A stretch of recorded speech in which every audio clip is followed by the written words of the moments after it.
What's going on, everybody? It's your boy Thingos back again with another video, and today I'm going to be back on Invincible, talking about one of my favorite characters in the series, and that is the character of Spode. Now, if you know Spode, you know the guy can be a bit abrasive, douchey, kind of an asshole. He was the girlfriend. He was the boyfriend to Adam Eve for a time throughout the series, until he ended up cheating on Adam Eve with Duplicate, which led to him and Adam Eve breaking up. Over time, Adam Eve eventually got with Invincible, and we got to see the Spode. I don't know why I just forgot his name for a quick second there, but we got Spode, who was still with Duplicate for a little bit, and his character kind of just went in different places, but overall I feel like he had a arc where he was continually starting to get better and better as far as just being a better person overall.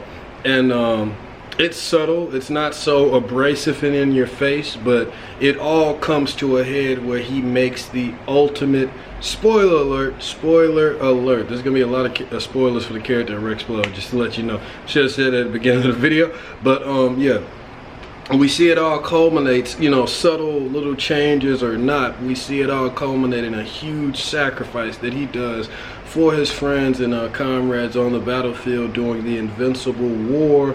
And it's one of the biggest sacrifices in the entire series. It's a moment that's definitely felt, and you never forget about it, and it's definitely an epic moment. I feel like if they can do this right in the animated series, it could be something that a lot of people talk about. And I feel like with the changes here and there that they're doing with the animated series, some people agree, some people disagree, I feel like the character of Spode is somebody that you could really expand on, especially since they've already added in a lot of original content, jokes, lines, etc. And I really feel like I'm not even going to try to pronounce bro's name, but the guy who does the voice of Spode, he is doing an amazing job of bringing the character to life. Honestly, I feel like his voice is a little annoying, but it grew on me after a while. I mean, that's what Spode is supposed to be. He's supposed to be annoying, you know what I'm saying, but a lovable jerk at the same time.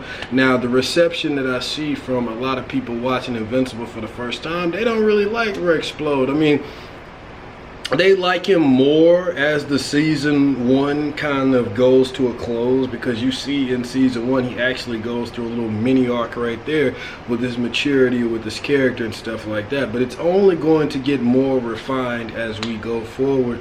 There's actually going to be a situation where Duplicate does the same thing to him that he did to Adam Eve. Now, in the comic, they made it seem more like Spode and Duplicate kind of got together, like relationship wise, you know, like it was an ongoing thing after he cheated with Adam Eve with her. But in the show, it doesn't really seem like they're still doing anything. I mean, they're not showing nothing, but it seems like they just cool, you know what I mean? But they're not, you know, they just smash just to smash. And I don't know if they're still gonna take it that route in the comic, especially with things that they've already changed here and there. I'm not sure how they're gonna do it, but they might, because the Immortal actually ends up sleeping with Duplicate. You know, like I said, Duplicate does the same thing that Spode did to Adam Eve, but she does it with the Immortal, you know, sleeping with him, and he walks in.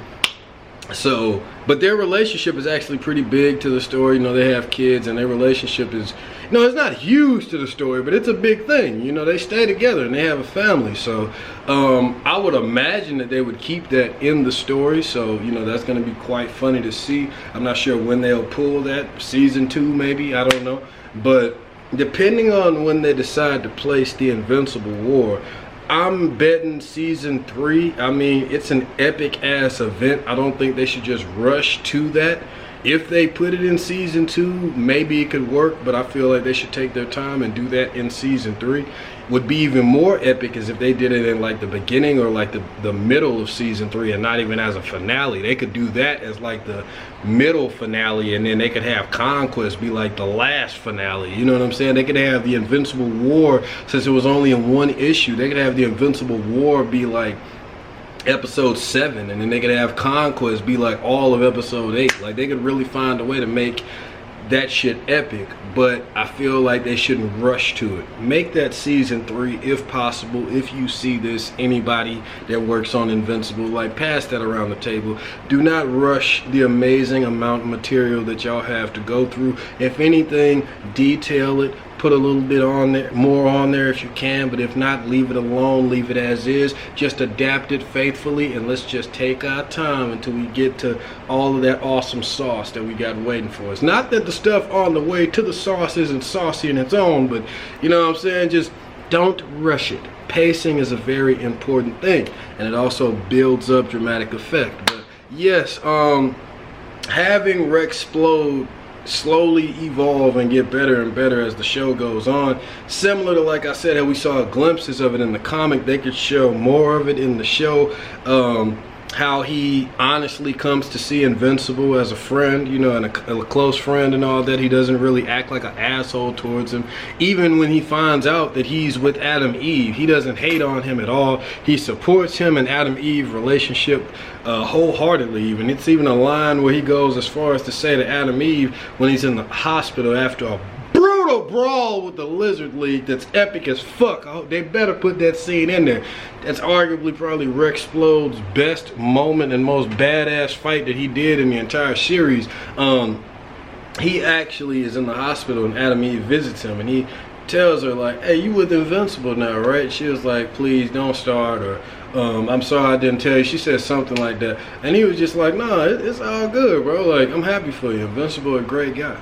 And you could see literally in his face, it wasn't any sarcasm. He wasn't being smart. He didn't follow it up with a comment or nothing like that, like you would expect Rexplode to do. He was genuinely happy for Adam, Eve, and Invincible, which kind of came out of nowhere. You know, I'm not saying that he should hate on him. I mean, hey, look, Rexplode a real nigga. You know, I commend him for being that way, but I didn't think he was gonna be like that, if I'm being honest. I thought maybe he would have threw a little joke out there, or maybe it was building up some kind of rivalry between him and Invincible. But no, it doesn't take that route at all. He just continues to grow and get more and more mature. It's almost as if he learned from the experience from what he did to Adam Eve with it happening to him, and it humbled him and made him start being more level-headed and making more you know, smart decisions in the future. Now don't worry, he was still the comic relief. He still said absurd things that just made his teammates just be like, Rex, if you don't shut up.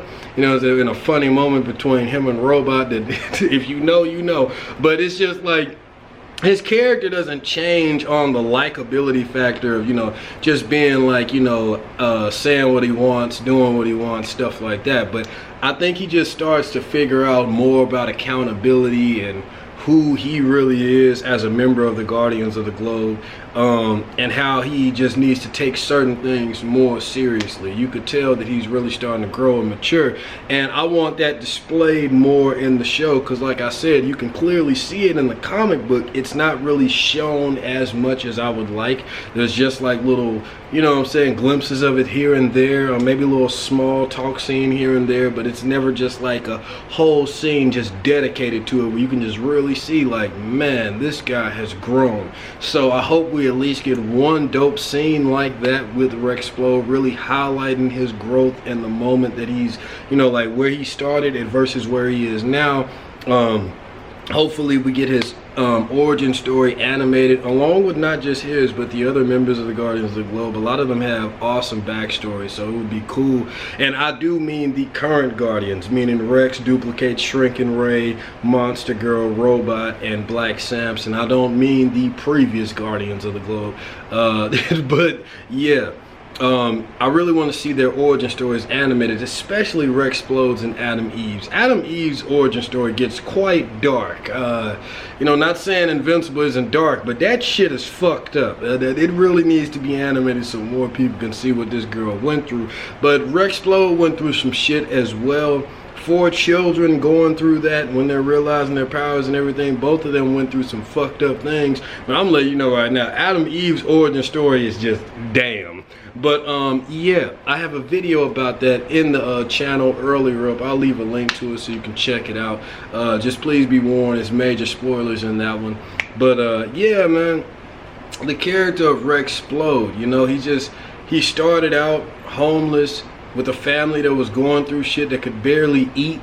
his father sold his son for a steak dinner.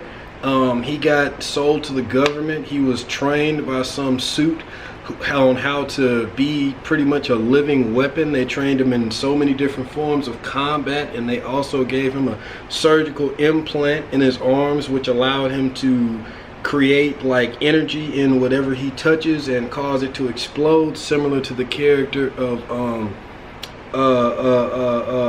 what's his name from X-Men, Gambit. And yeah, literally a lot like Gambit. And instead of a bow staff, he has like those two sticks, but he just holds those as well and detonates them and throws them at his opponents, along with like these little golf balls and stuff like that. But that's pretty much what he does. But he also has an amazing amount of agility and abnormal strength because of the experiments that he was subjugated to when he was, you know, with the government and stuff like that. But he meets Adam Eve. That's like the first other person that he meets, the first other hero that he meets at a very young age while he was still in this facility, and they end up becoming friends. She helps him a lot out of his situation, and when he gets completely free of the government, everything is gone, he finishes with his little arc. He has nowhere to go. Adam Eve actually opens her home up to him. He moves in with her, and of course, you know, he was getting in those guts, so that's what led to them being in a relationship. But you know, they actually have a much deeper, cooler backstory and bond than you would actually believe if you're, you know what I'm saying, not a fan of the comic and you just now watching the show for the first time. Their connection is actually much deeper than you think, and I really hope the show displays all that, as well as showing Rex Spode's character development before he ultimately gives his life to save his friends in the Invincible War. So let me know what you think about the character of Rex Spode. Do you think his character can be improved upon, and could they do a lot more with him in the animated series? And if so, what would you like to see them do? Did you like how I put things in this video, man? Let me know. Hit the like button to let YouTube know that you fuck with me, you know, so they can direct more people to my channel and my content. Hit the bell to be notified when I drop more videos like this one. Also subscribe, share it around to your fans, all that good stuff. I said fans, friends, and all that good stuff. And also, well, you know, if you're doing something and you got fans, you tell them about me too, goddamn. But yeah, also if you want to join the Facebook group that I have, just go to Viltrumites Take Flight. Check that out. I try to post a little bit of everything all day, primarily Invincible, but you know, I also talk about 90s, 80s hip-hop. I talk about cartoons, movies, anime, video games, all that good stuff in the group. So if you want to, you know, that sounds something interesting to you, join Viltrumites Take Flight on Facebook, as well as hit the link in the description below for the Discord. That's for the Invincible Disciples, the Invincible IDs. Check that shit out, man. Join it. We talk about Invincible in there as well. Anyway, hope you guys are having a good day, night, wherever you are. And until next time, peace.